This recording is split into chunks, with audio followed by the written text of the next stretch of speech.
Think you too loyal. I think you do too much for someone who don't do shit for you, girl. And that's for real.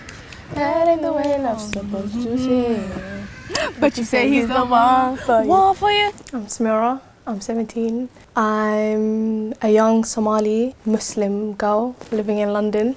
I do makeup part-time. I feel like that's my way to express myself. I like to make someone else feel empowered. My mum came here in 1995, fleeing from the civil war in Somalia. My name is Zachary. I'm a normal 19-year-old that's grown up in West London. My dad was offered a job at the BBC, and as a result he came here to the country. I have a very big passion for journalism, and when I was in year 10 we had a debate night. There was the co-owner of the Somali TV company, and he said to me, "How would you be interested in having your own show?" I jumped at it. Imagine a 15-year-old boy getting put live on TV, all these bright lights, and you clock that you only have the confidence to speak Somali when you're in front of your mum and dad.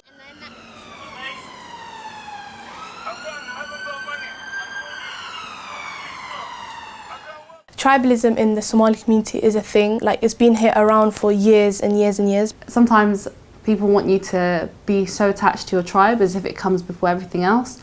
But actually, no, you're not just your tribe. And so when you look at that, you have to think about the fact that there are other issues that might affect you more. The whole tribalism comes from the civil war. Some tribes were fighting each other, and that hatred to make people flee, they bring it over, and the older generation tries to enforce it on the younger people. You won't have a Somali uncle or auntie come up to you and say to you, "What tribe are you from?" But what you'd rather have is someone say to you, "Which city did you go to?" Automatically he knows the difference between north and south. If I say a city in north, he knows that whichever city I went to, really and truly, I'm probably from there. And you can be proud, but you have to acknowledge your privilege and know that other people don't have the same chance to be proud of who they are because they're so worried about how they'll be treated. It's about understanding where it's useful, where it's not useful.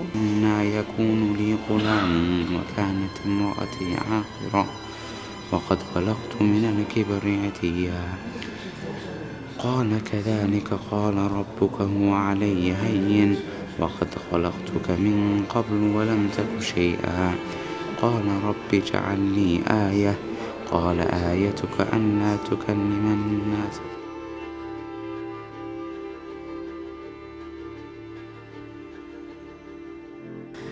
I love my identity, but in society and the way we have been perceived, being black, being a female, being Muslims, right now, racism and Islamophobia is at its peak in years.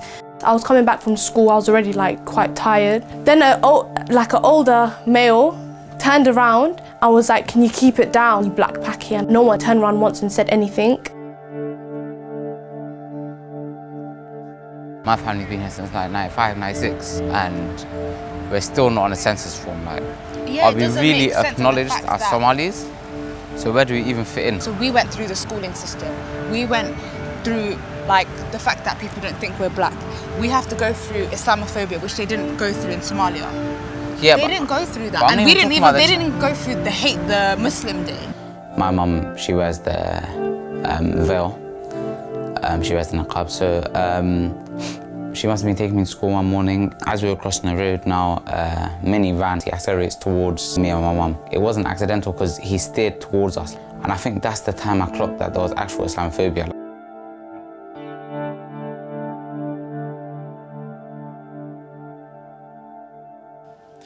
The children we have today, mashallah, beautiful in their own ways.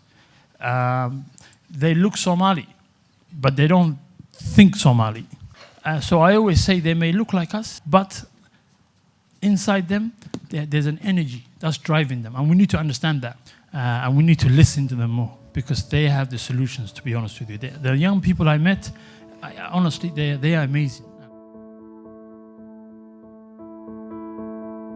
At the Anti-Tribalism Movement, our vision is to have a society that's free from tribalism, both here and back in Somalia. And if we can get past this, I think the future is bright for Somalis all over the world. ATM, what it stands for is the Anti-Tribalism Movement. So it's initially there to do what its name is. The ATM gave platforms and dialogues such as debate night. They host events to make people aware of all these situations in our communities: tribalism, knife crime, mental health.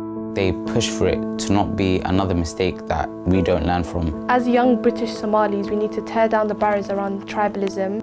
The problems that we face, only we can change, and we can only change that if we're all one.